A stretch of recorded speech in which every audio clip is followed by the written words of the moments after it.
I didn't realize how much a part of my self-confidence being self-sufficient financially was for me. For the first time in my entire adult life, I relied on another person to pay for my life. Welcome to Career Relaunch, the podcast focused on helping you overcome the challenges of making a major career change. My name is Joseph Liu, and I'm here to help you figure out the steps you can take to move on in your career and make your professional ambitions a reality. In each episode, we'll be speaking with people who have an inspiring career story to share, learning from the brave leaps they took to pursue something new, and helping you find the clarity, confidence, and courage to make your own brave decisions that improve your career and life. You can subscribe to this podcast by going to careerrelaunch.net, where you can listen to all the latest episodes and get more useful resources to help you navigate your own career journey. Today, my guest is going to talk about relaunching her career from being a tech marketer to starting her own interior design business. We'll talk about the emotional toll of running your own business and the impact others can have on that journey. Afterwards, during today's Mental Fuel segment, I'll wrap up with a few thoughts on building a support network to help you during your own career journey. On today's show, Noz Nozawa is going to be our featured guest. Ever since Noz was a little girl, she wanted to be an interior designer, but her father encouraged her to focus on business instead, so she started her career marketing for a consumer goods company and later the tech industry. But after a few years, she couldn't ignore her calling anymore, and even though she didn't have any formalized training, she launched her own interior design business, Noz Design. 2 challenging, sink-or-swim self-employed years later, her business is growing and thriving.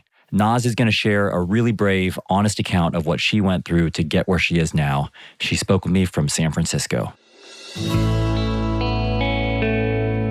Hello, Noz. Good to talk with you again. And thanks so much for joining us today. Thanks so much for having me on. I'm super excited for all of your questions. Can you first start off by telling us what you're focused on right now in your career and your life? Absolutely. So right now, I am focused on growing my little business. This summer, I'll be taking classes in getting really good at AutoCAD.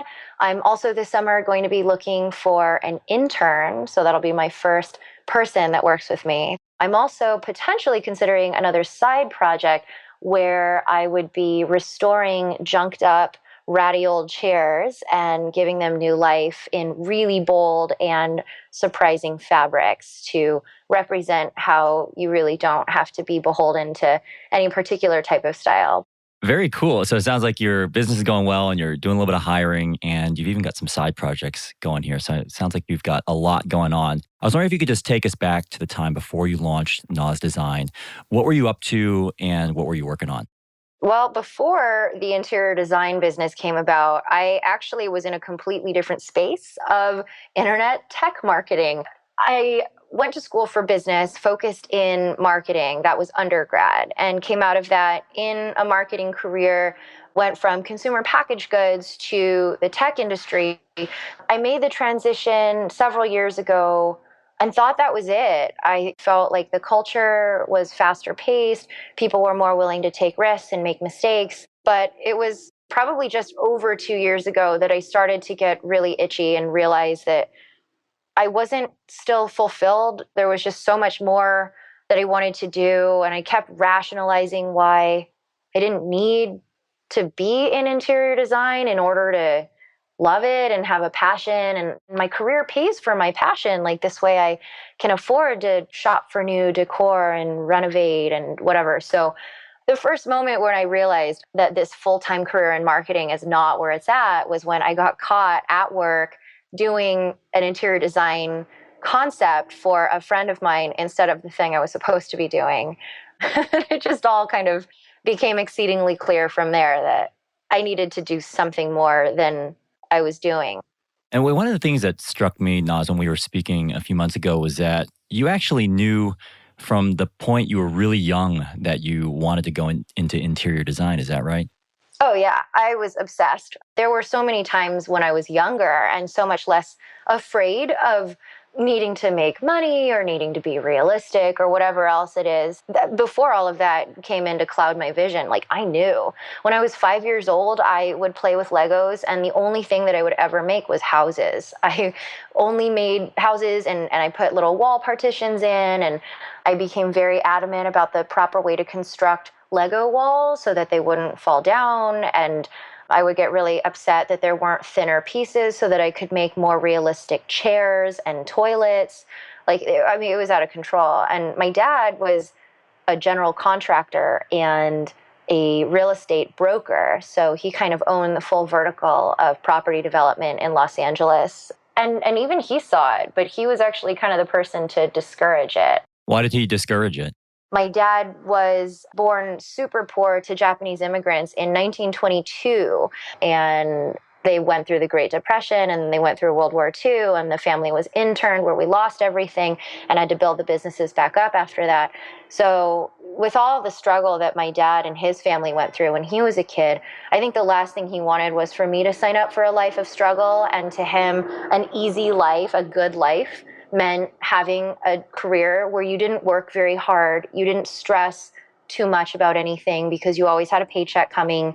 And that took shape in the form of a marketing career for me. And that was something that I did to kind of make him proud and feel safe. And how much were you thinking about interior design when you were working in those offices doing marketing? All the time. All the time.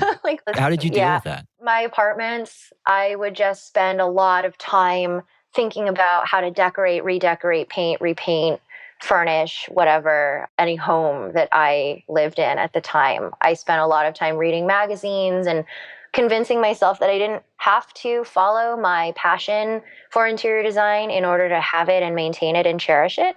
And I also told myself that I had other passions, which is true. I do believe now you don't need to have just one life passion. I think people can have multiple passions and honor those all at the same time.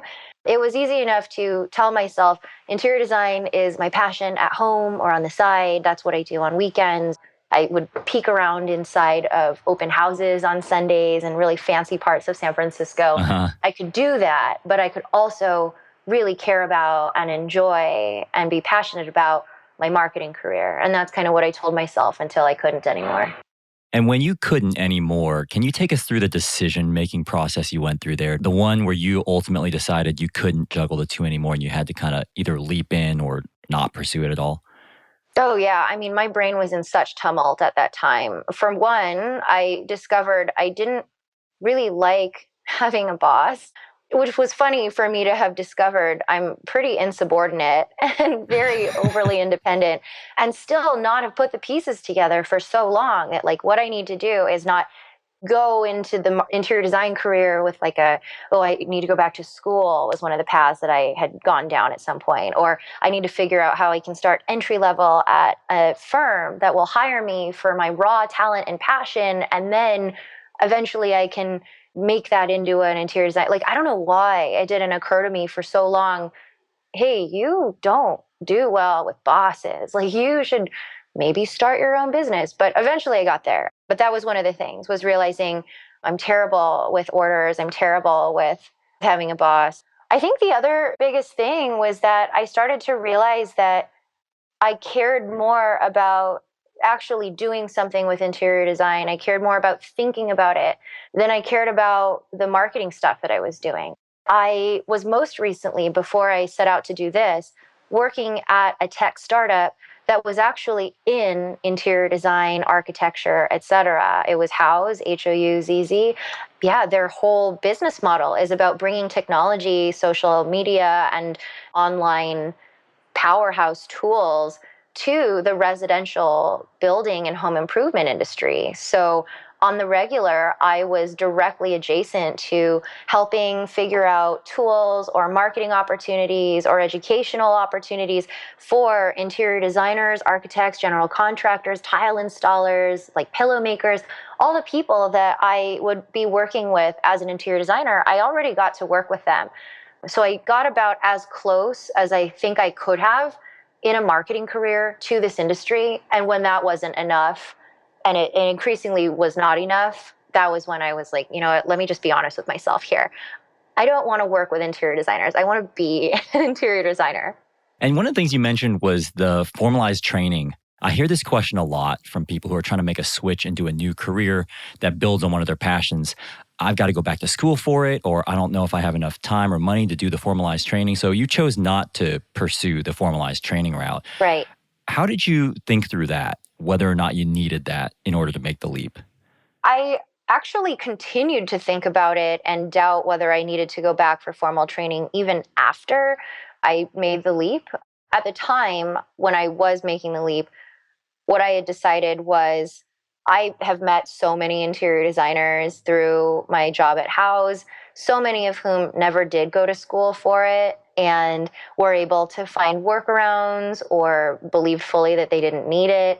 I care about home. I care about my clients living a good life at home and raising families in good homes. So knowing that I didn't have that much interest in pursuing a lot of commercial work, it became clear like, all right, I don't need a certificate. I don't of interior design. I don't need an education or membership in XYZ interior design societies in order to be able to do the kind of interior design that I wanted. But then even after, I didn't have a whole lot of business going on, certainly after I took the leap. So I had some time and I very, very seriously considered going to an extension university program to take classes in interior design in order to earn up to a what is called a certificate of interior design. But then again, I reached out to someone that I saw on LinkedIn had taken that program and then owned her own interior design business and asked her what she thought of it. And she did not have the most glowing of reviews. I'm not one of those people who needs to have some kind of proof of achievement at the end of a journey to feel like I've gone on that journey and earned my way through it. I'm totally not against taking classes, but when I decided for me, I don't need a certificate to feel like I'm an interior designer, that was kind of the point at which I was like, I'm totally fine just taking one-off classes in things I'm interested in. Going back to one of the other things you mentioned your father had some influence on some of your career decisions earlier on. How did you share the news with him or other people in your life about the fact that you're going to be leaving your traditional job behind to launch your own interior design business? Yeah, well, so my dad specifically actually passed away right before I graduated college, but I already had my job offer with Clorox over on the other side of the bay. It's what brought me to San Francisco. I took that job, I continued forward with it and stuck with it to honor his memory because it was something that made him really proud. He really wanted me to do it. But he was a business owner his whole life. So if I think about what his reaction would have been, I had a really great career where I ended up proving that I could do this, and certainly I could go back to it if I needed to. But aside from him wanting me to have an easier life, I don't think he would have ever wanted me to follow a life without passion. With everybody else, I was super concerned, certainly with my mother and my fiance's mother, about what they would think. What are these life decisions her son is about to make with this girl who's being irresponsible? That's everything that went through my brain. And ultimately, it was so funny. We broke the news to her in person, and she just smiles. And she goes, what's so funny is when I saw that you were quitting your job, I told Bob, she can start her own business now. I guess that was her whole instinct about me. And I'd never mentioned it. I'd never, ever said anything about wanting to start my own business. And my mom had the exact same reaction. My dad was at some point very, very stressed. And she had said to him, you should just go take a job somewhere. Why are you work for yourself? Why do you run this business? It just causes you so much stress all the time.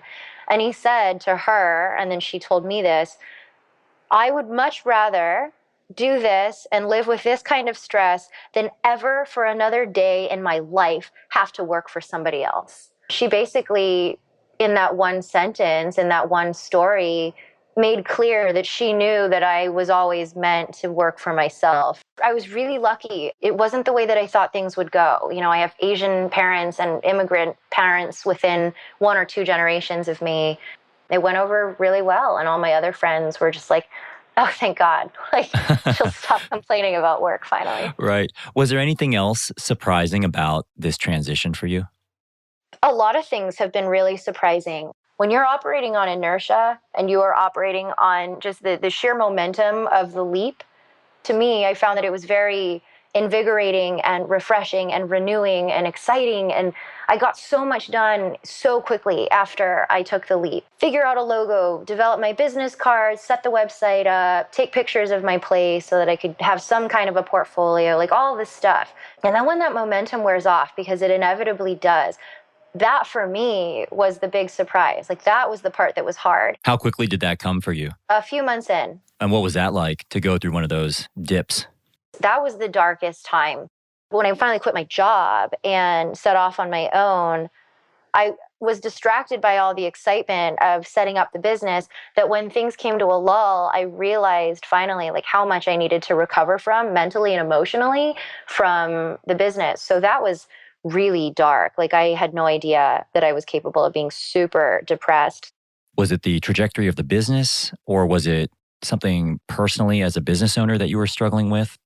It was definitely a combination. So part of it was how bad being stuck in this other career path had gotten for me. You know, like it sounds so privileged to be like, oh, I ended up really depressed from my very lucrative, like high paying tech startup. But it's real, like it's real. You know, we are human beings. It's still an unnatural place for a person to be in a car for 4 hours a day, working at a job with no privacy and not feeling fulfilled by it at all. Like you can get depressed. And maybe I was more of a weakling than other people who can trudge through it in life for longer. But that was a contributing factor, absolutely, was having to recover from that. And all of the changes that happened all at once. You know, my fiance moved in and I suddenly had no income for the first time in my life. So I didn't realize how much a part of my self-confidence being gainfully employed and self-sufficient financially was for me. I didn't realize that money was so much a part of who I saw myself as being in terms of feeling powerful or fierce or independent. So for the first time in my entire adult life, I relied on another person to pay for my life. And that sucked. It was super lame. I had savings, but those ran out. And, you know, I was socially isolated because that was two parts. One, I went from being in an office all the time to being home alone all day, like trying to figure out what to do next. I also didn't have many clients. Like I had a couple of side projects while I was still employed at House. And then when those projects ended, I felt like accomplished and I had pictures taken of them, but I didn't have anything else to do. And then I sort of opted out of a lot of other things. I wasn't feeling confident as an interior designer. I wasn't feeling confident as a self-employed person or a business owner because I didn't feel like I had anything to show for it. I was like, you know what? This was incredibly easy to set up a business. I went to City Hall. I paid $30 to register my business with the tax collector of San Francisco. I filed my business name in the newspaper for $60, and I bought a GoDaddy domain name and put a website up. That's all it takes to be an interior designer officially. Mm-hmm. So and frankly, you don't even need a website. Right. So I was like, oh my gosh, like, I can't believe how easy this was. And that was a great thing. And then while things started to get dark and my confidence started shaking, I realized, oh God, it's way too easy. Like anyone can do this. It's not special. Like anyone can just set up a business. It doesn't even matter. And so I'm obviously like anyone could be a fraud and do this, which means that anyone else might think I'm a fraud. And what if I am a fraud? I don't have clients. I don't have projects I'm working on. Am I a fraud? I must be a fraud. So I ended up opting out of social situations because I didn't want people to ask how things were going. I didn't want to have to answer whether my business was going great or not. And so I just avoided social interaction. And then that ended up being its own self-contributing factor in this depressed, dark state that I was in. How did you ultimately get out of that state? Oh, gosh, a couple of things happened. One was external factors. I got projects, which gave me something to do, made me feel busy, and then I would regularly get feedback from my clients that I was listening to them and I was delivering on what they hoped I could do. So that was really confidence building and took me out of things. And quite frankly, I don't have an easy answer for the rest of it. The rest of it was just kind of, one, putting a name on the fact that I was depressed. When I finally knew what it was, I started reading about it. It was also around the time that people in the media started covering stories of how entrepreneurship and depression are very closely linked and correlated. So it felt really good to know that I wasn't alone. What do you think makes entrepreneurship lead to this sort of emotional downs that you were feeling? Things like social isolation. You're working all the time. You're probably working by yourself in a hole. Like, you're not in an office necessarily unless you have funding. You're constantly having to pretend in social situations like things are going well. Or certainly you feel the pressure to say that things are going well when inside you're just lying. And the consequence of fronting like you're doing great, but actually, behind the scenes it's not going well. The problem is that you've now put a wall up and you can't connect with that person deeply anymore. Like, you're suddenly aware that you're lying to this person about how well things are going. And so now everything else is kind of false. It puts you in a different frame of mind versus being vulnerable and being open to real, authentic human connection. Like, you're kind of just networking and small talking at that point, which I personally think is very isolating, certainly for introverts in the world, like having to front constantly and not really connecting with anyone in a social environment. Like, that's exhausting. And then you're kind of really like, the fake it till you make it thing is so much more true than I ever thought it could be, which is great because it means that everyone is empowered to fake it till they make it. But it's also kind of depressing because it was like, all right, well, at what point, if ever, will I actually be able to feel like I'm truly living this life that everyone thinks I'm living? Certainly for me with interior design, if this is my life's work and if I suck at it, then what does that mean about me and my life, right? Like, is my life Right. as worthless as this business that I built? Your brain just starts doing crazy things and making very reasonable but kind of outlandish connections, I think, between your self-worth and your life's work if you choose to follow it full time. Yeah, that makes a lot of sense. As a business owner myself, I definitely feel like you're much more exposed when you're working on your own. And those shock absorbers that you get working in large companies are just completely gone. So you feel those ups and downs a lot more. Yeah, for sure. When you look back on these ups and downs, was there something that you learned about yourself? One thing I discovered is how deeply empathetic I am as a human being, how much I care about other people and how much I care about what everyone's going through, how important having like a safe and happy home is for your mental health. The home is nourishing and restorative. Like, these things ended up becoming a major part of my business values, actually, as an interior designer. And knowing that there are a lot of people out there who feel like they can't talk about these vulnerable topics like mental health and social anxiety and all the like. So that was one of the things that I realized about myself, that I was like, wow, this is kind of amazing. Like, I'm so much better able to connect really deeply and empathize very thoroughly with people who are going through these dark phases or maybe dark realities of just the way that their brains work.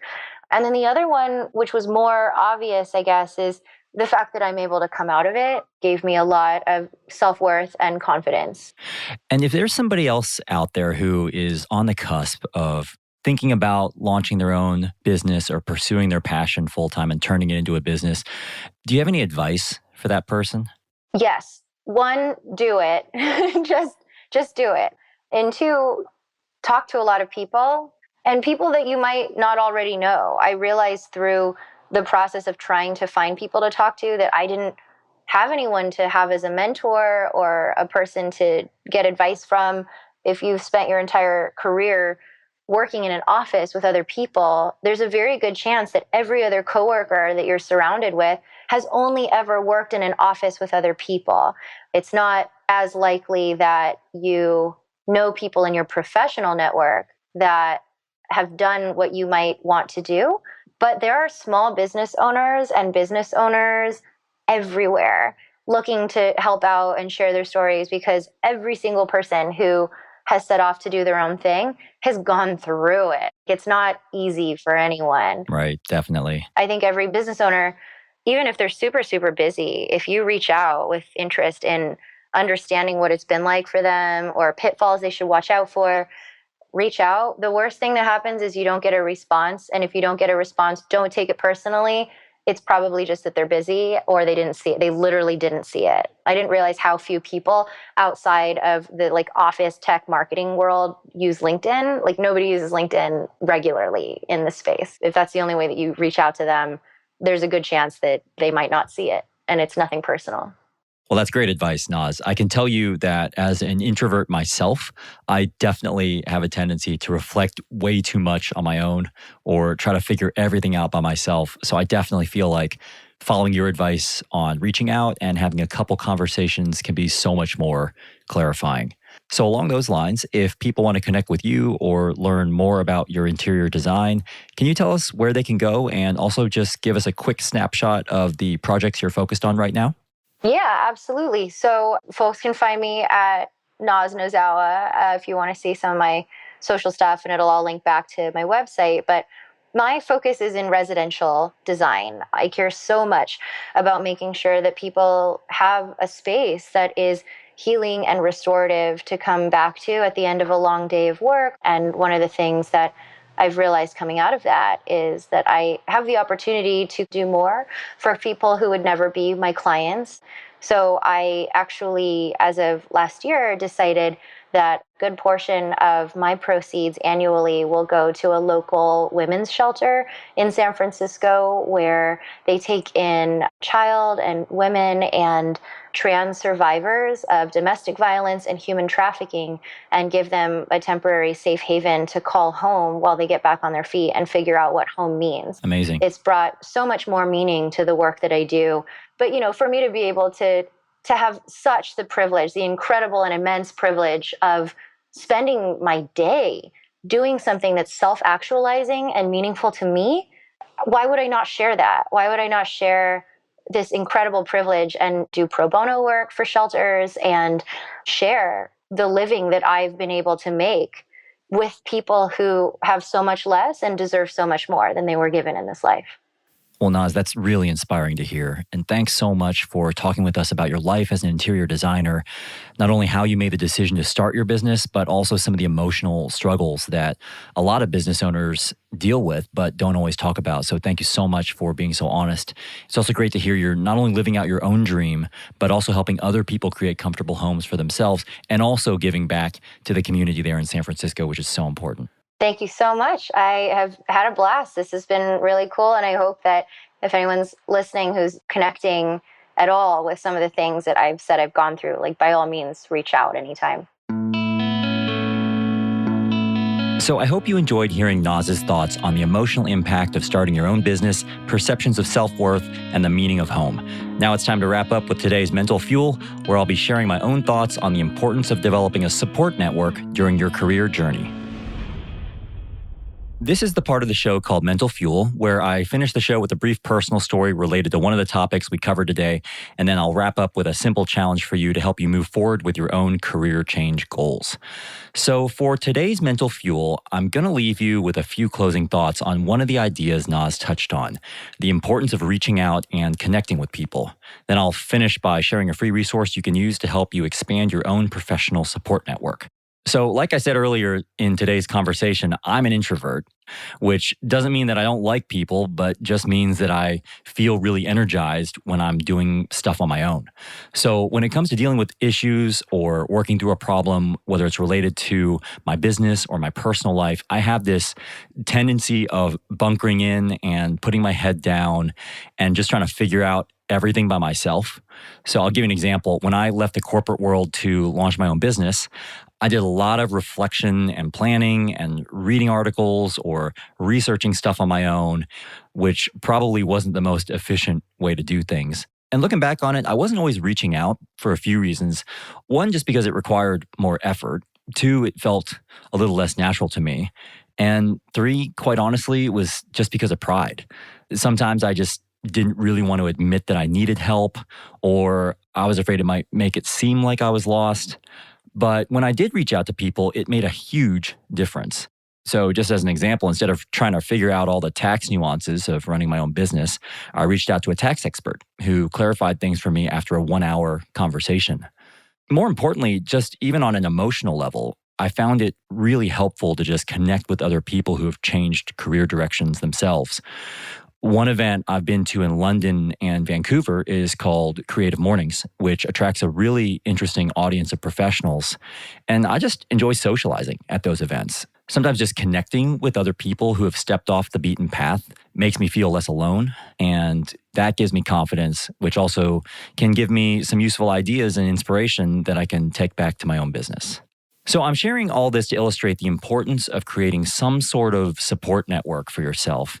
I talk to a lot of people who are in the midst of making a career change, whether it's switching jobs or trying to start their own business. And the one thing I hear so often is that when you're following a non-traditional career path, it just feels really lonely. So reaching out to ask for help is not only okay, but it can really help accelerate your progress. You'd be amazed at how much value you can gain by surrounding yourself with the right people who share your ambitions, understand what you're going through, and can help support you along the way.